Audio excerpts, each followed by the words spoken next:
It's the Real Estate Podcast, brought to you by ANZ Home Loans for financial well-beings. And welcome back to another episode of the Real Estate Breakfast. Here we are once again on a Saturday morning. Didn't take long for the working week to wind itself down.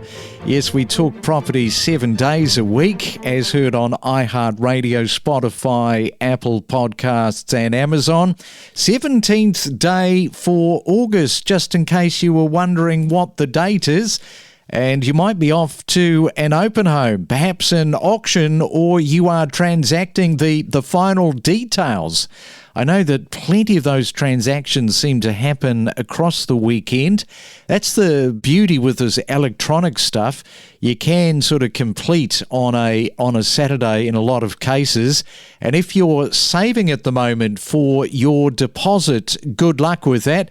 And don't forget our email address if you'd like to let us know how your property journey is going, is myrealestatepodcast@gmail.com. Now, of course, as the weather warms up a little bit, people are looking forward to the footy finals. We are on the countdown, aren't we, to spring?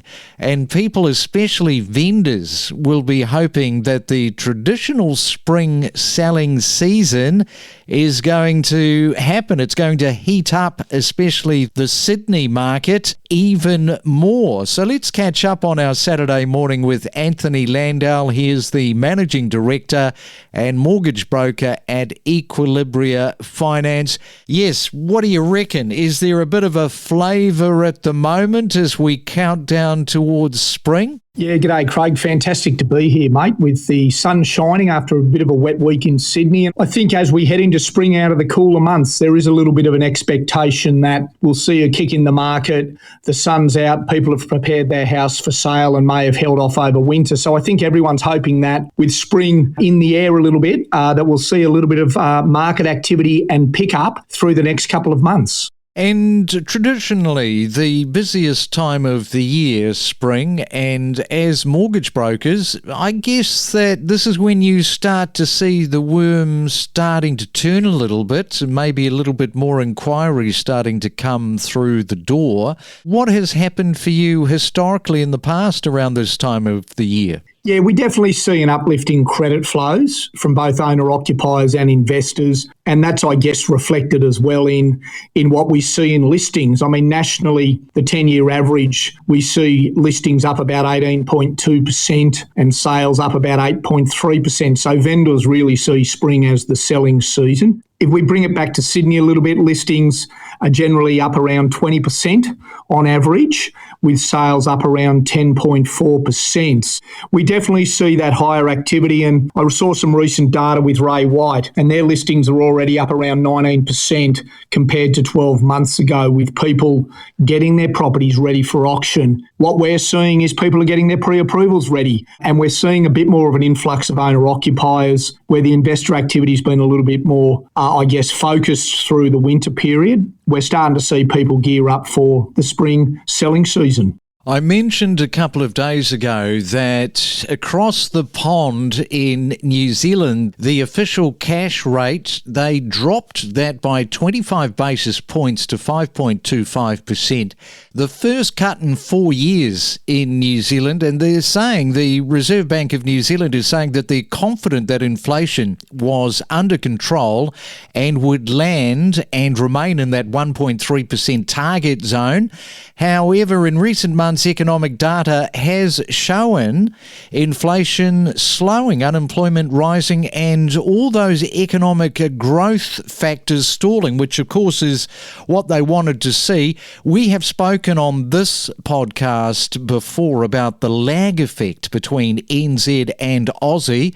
Maybe, I said this the other day, this is a good sign of things to come, hopefully here. Look, I think what we can learn from New Zealand is they went earlier than us in terms of their rate rises, and they went harder. Their cash rate was quite a bit higher than our cash rate to bring inflation under control. Now they're starting to see, I guess, inflation under control, the data coming through to actually now look at stimulating the economy. So I guess what we can look at and learn from that is Did our cash rate go high enough? Will our cash rate, in fact, have to go higher to bring inflation under control? But also we can see that once that inflationary number comes under control, then the central banks are willing to then cut rates. But we can see from the New Zealand experience, their cash rate is coming from a higher base because they did go higher than us and they also went earlier. So their economy's in front of us, I guess, in terms of bringing that inflation under control. All right, so we will wait and see how that all plays out. Now back to the Sydney property market. I think you would say that it's been maybe a little bit subdued and you're probably wanting to see this kick in the spring into some of these suburbs which have been a little bit quieter. Yeah, the Sydney market's definitely been subdued. We looked at that last week with some of the less affordable suburbs actually seeing a drop in prices, as well as some of the regional suburbs continuing to grow. A lot of that's been driven by a shortage in stock. Stock levels have been really subdued over the last couple of months. The main activity we've seen is through investors, with investor credit flows up some 30% on the last 12 months, with a lot of owner-occupiers sitting on their hands. And that's been a little bit because of the uncertainty about interest rates, cost of living pressures, the challenges of upgrading homes, the challenges of saving for a deposit. Where we're at right now, coming into spring over the last 3 months, we've got listings at about 20,587. We got sales at about 21,533. So we're starting to see a lift in those listings, and we're starting to see that indicated as well, as I mentioned before, with some real estate data showing that they've had an uplift of 19% in terms of people getting on their books for this spring season compared to 12 months ago. So I think we've had a little bit of a Mexican standoff with sellers holding off, getting ready to sell in this traditional period, and buyers sitting on their hands a little bit, wondering what was going to happen with interest rates. Hopefully there will be a bit of a spring in the air, but I think the data's pointing to listings on the rise, and because of the reality of supply and demand, buyers are getting ready to see if they can get an opportunity through the next couple of months. So those are some pretty interesting numbers. It looks like it is tracking upward, and that is to be expected for the spring season. All right, we're talking to Anthony Landahl on our Saturday morning. We will come back. We'll talk more property after this. Unlock the secrets of real estate and stay informed about the latest real estate buzz with hot market trends, emerging suburbs, and hidden gems. And right now it's time for another 30-second property tip. Let's go to Christian in Byron Bay. And good morning, Christian. What have you got for us this morning? Good morning. Yes, well, I think for me, your conveyancing and solicitor scenario is absolutely crucial. You must really have a good team behind you that dot their I's and cross their T's, because once you're in and you've signed that paperwork, you don't want to be left holding something that is going to be a problem on a resale. So I really recommend searching or getting recommendations of fantastic solicitors, conveyancers, and paying an extra few $100s for that great service. Really just doing your thorough due diligence. Each week, we bring you in-depth real estate discussions, including inspiring stories from homeowners, knowledgeable real estate professionals and economists. Whether you're a buyer, seller, or just a real estate enthusiast, we are your ultimate property podcast. And it is a Real Estate Saturday, a weekend of property. If you're out chasing it, good luck, and let's hope that the chips fall the way that you want them to. And perhaps this weekend is the weekend you snare that property. We are talking with Anthony Landahl. And Anthony, let's go back to the owner-occupiers versus the investor behaviour for this spring. How do you expect this to all sort of shake out this spring of 2024? I think we're going to see a lift in owner-occupiers. We're already seeing that on our books with people getting themselves ready to buy. They're getting their finance in place. They have been subdued. They've been concerned about the economy. They might be thinking about we can't afford in this area. What are some of the areas we can afford in? And there are some suburbs now, I guess, turning into buyers' markets where listings are higher than demand, and that's going to create opportunities. There's some regional areas around Coffs Harbour, Wagga Wagga, Wangi just on the central coast, Bait Haven on the south coast, and even within Sydney, Kellyville Ridge and some areas in Blacktown, we're actually seeing more listings than sales, which is creating opportunities. In fact, some of the localities in Blacktown, we've seen a decrease in prices over the last 3 months, which is a bit counterintuitive to being more affordable areas.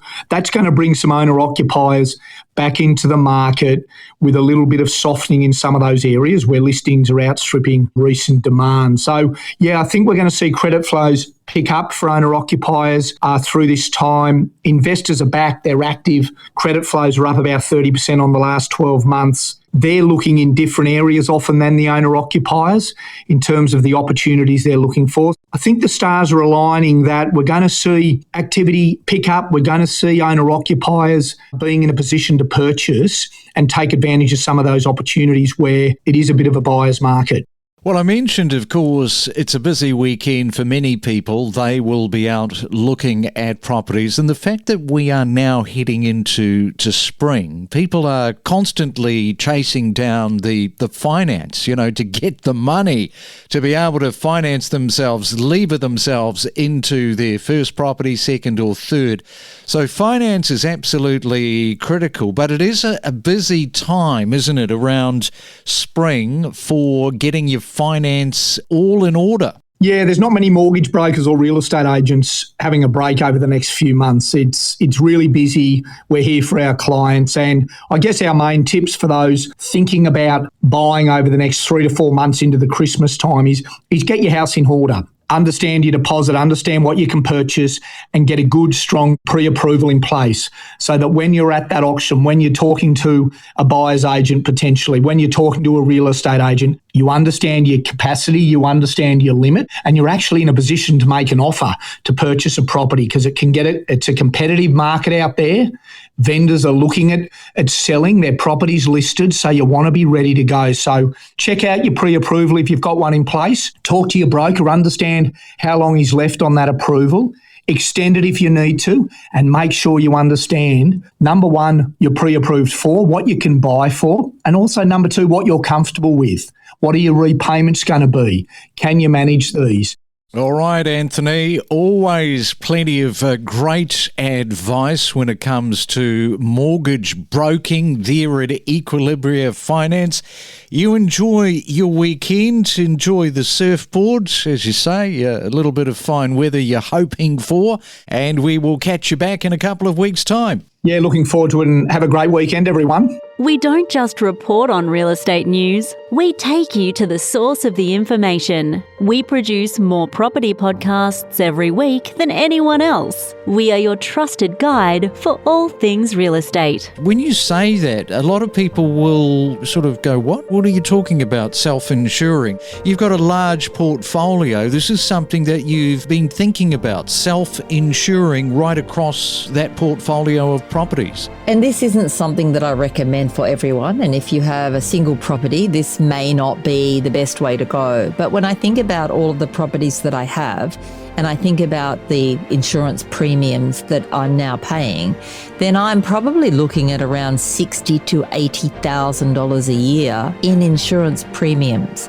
But I'm thinking about the fact that, at $80,000 a year, after 3 or 4 years, I've probably already got enough money in that fund to rebuild one of the houses anyway. We connect you to the best real estate information across Australia. The Real Estate Podcast.